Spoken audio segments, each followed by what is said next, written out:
સવારમાં બાબુ ટીવી જોતો જોતો માસી ભેગો રમતો હતો અને પછી નીકળી ગયો બારે ફળિયામાં.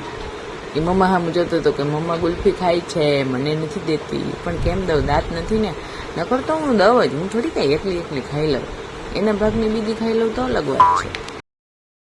ત્યાં તો થઈ ગયા બપોરને હું બનાવવા માંડી ભીંડીની સબ્જી. હજી તો મારે રોટલી કરવાના છે, એટલે થોડીક વાર પછી મળીએ. આજે આપણે ઘણા બધા મહેમાન આવવાના છે બપોર પછી. આ તો અમારું 2-3નું જ જમવાનું છે. ચલો હું રોટલા કરવા માંડું. ત્યારે થોડીક વાર થઈ તો અમારે નાસ્તાનો ટાઈમ થઈ ગયો, એટલે મારો ભાઈ ને મારી બેન બે લઈ આવ્યા ચોકલેટ બિસ્કીટ.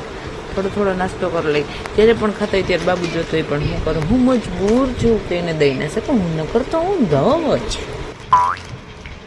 સાંજ પડવા આવી અને બાબુના વડાનાની આવી ગયા છે એને રમાડવા. જો અને અહીંયા મામો ને માસી બે મળીને ઇસ્ટો રમવાની તૈયારી કરે છે. કેમ કે હમણાં ઘણી બધી પબ્લિક આવવાની અહીંયા. થોડીક વાર પછી મેં બારે જોયું તો આ શું, વરસાદ આવેલો હતો, હવે નથી આવતો. હવે ઘણો બધો સારો વરસાદ થઈ ગયો છે જામનગરમાં.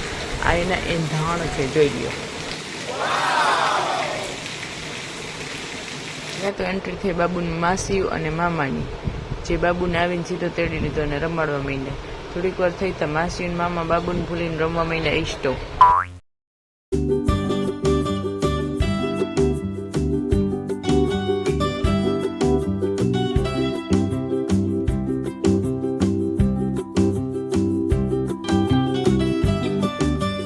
મેં બારે જોયું તો અહીંયા મારી મમ્મી એકલા પૂરીઓ બનાવતા હતા, એટલે બાબુને હિંચકો નાખવાનો હતો. બે માસીઓને હવાલે બાબુ કરી અને હું નીકળી ગઈ બહાર મારા મમ્મીની હેલ્પ કરવા માટે.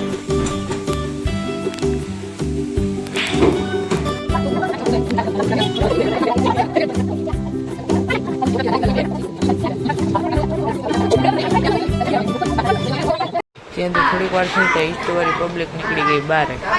બેગ ફોનમાં જોતા હતા, બેગ ઇસ્ટો રમતા થઈ ગયું એટલે હાલો મામા ને માસી રાખવા માંડ્યા બાબુને. તો અમારે કરી દીધું વારું પાણીનું કામ ચાલુ.